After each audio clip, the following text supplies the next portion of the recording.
Monday night, a week after my inauguration, I used the radio to tell you about the banking crisis, about the measures we were taking to meet it. FDR understood how important it is for a president to communicate directly with the American people. Of course, every president since has used radio, television, and now the web and social media to meet citizens where they are. And what you're participating in right now is another step in the story of our progress. That is the people's house, feel like the home for every first family that walks through those doors, and we will miss it. Wow. We'll continue our visit on the state floor, the first level of the White House residence and the traditional space for hosting public events. This is the Red Room, an elegant parlor and sitting room that has been used for small dinners, social gatherings, and even family musical recitals during the Lincoln administration. Most recently, Eleanor Roosevelt organized briefings here for women journalists who were excluded from regular press conferences. Where are we going now? Early on, the Green Room served as Thomas Jefferson's dining room. A few years later, James Madison came here to sign America's first declaration of war, which began the War of 1812 against Great Britain. These days, this is a quiet space where my husband and I often privately greet our guests or thank performers for coming to the White House before we head next door to the East Room for a concert or event. Gucci colors.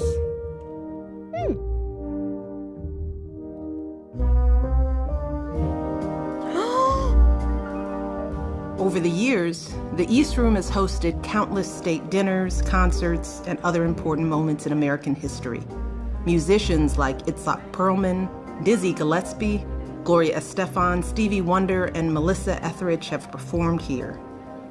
This is where President Johnson signed the Civil Rights Act and where Barack signed the Affordable Care Act. Even the paintings are legendary. Dolly Madison saved this famous Gilbert Stuart portrait of George Washington when British troops set fire to the White House in 1814. It does something.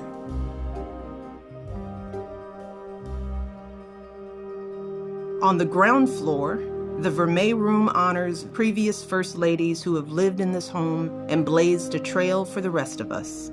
Jacqueline Kennedy's portrait remains in a place of honor in recognition of her timeless grace and tireless efforts to preserve the White House. Her efforts included securing artwork, restoring furniture, and making crucial repairs. Through her efforts, Mrs. Kennedy ensured that future generations of Americans can take pride in our nation's house. I love the fireplace. Well done, Jackie. The state dining room might look spacious now, but try to picture it with over 200 guests and performers during an official state visit. It took a lot of careful planning to set up a state dinner here to welcome the Chinese president, President Xi, back in 2011. Fortunately, we have a great team in the White House, and everyone pitched in, from the social office to the electricians to our fabulous chefs. As you're looking around, make sure to take in the new drapes, which echo the distinctive band of Kailua blue on our Obama China service, a color representing the waters off the coast of Hawaii where my husband was born and raised.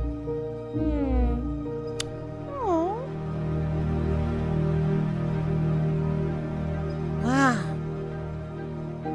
Now we're in what is known as the Old Family Dining Room. As recently as the Kennedy administration, this is where the first families would often come to eat, which meant dressing up and coming downstairs for a proper dinner. It was a formal space that didn't really lend itself to the kind of relaxed family meals we prefer in the Obama family.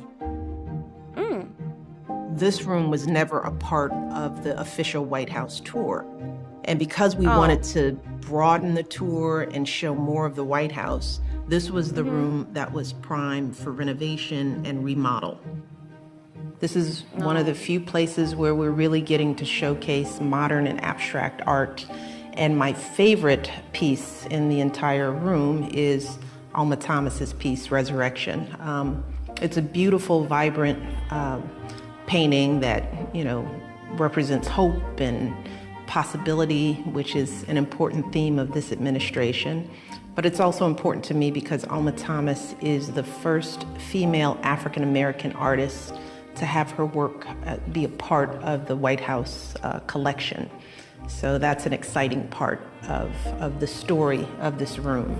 Inclusiveness, contemporary art, life, vibrancy, all of which I think is representative of what this administration stands for.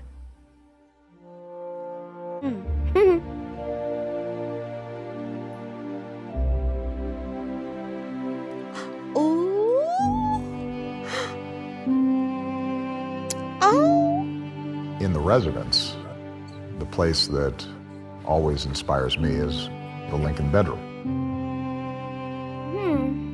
Part of what makes it special we're is not that in the Lincoln bedroom. you have one of 5 handwritten copies of the Gettysburg Address, written by Lincoln himself as part of a war charity.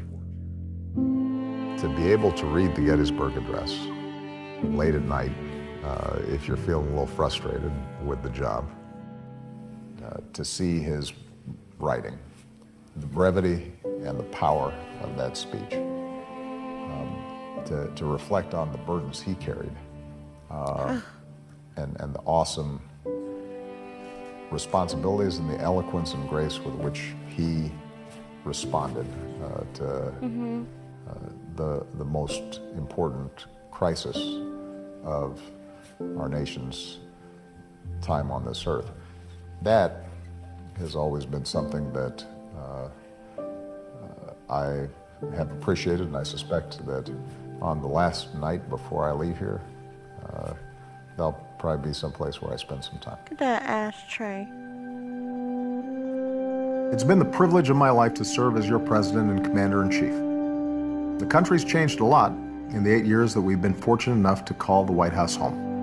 And as my family moves out, by so many measures, America is a stronger, safer, better educated, and more tolerant country than we were on the day we moved in. That's not just because of what happened in these rooms. It's because of what happened in homes and schools and factories and communities and in hearts all across our great country. It's because of the resilience and resourcefulness of the American people. And that's what gives me confidence that our best days still lay ahead. Bye. Every president moves to 1600 Pennsylvania Avenue with the full awareness that it is a temporary address. In our time here, we made some great progress, great friends, and great memories. That's what I'll take with me most, the same way you carry memories of your own homes. This is where we watched our daughters grow up. This is where I watched staffers who started with me in Springfield and Sioux City, Iowa, start families of their own. This is where we got to meet talented, devoted, optimistic Americans from every corner of the country and every station in life. Because as beautiful as these buildings are, it's the people in them and the work that's done here, the triumphs and tragedies you experience over the course of your years here, that's what imbues a place with meaning.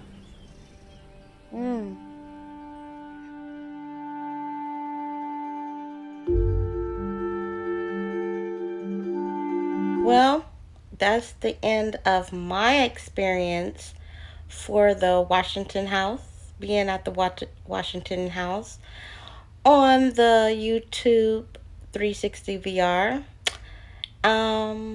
If you want to do your own experience, you can, jump on your headset and go to the YouTube VR and watch the whole 360 tour yourself. Okay, thank you.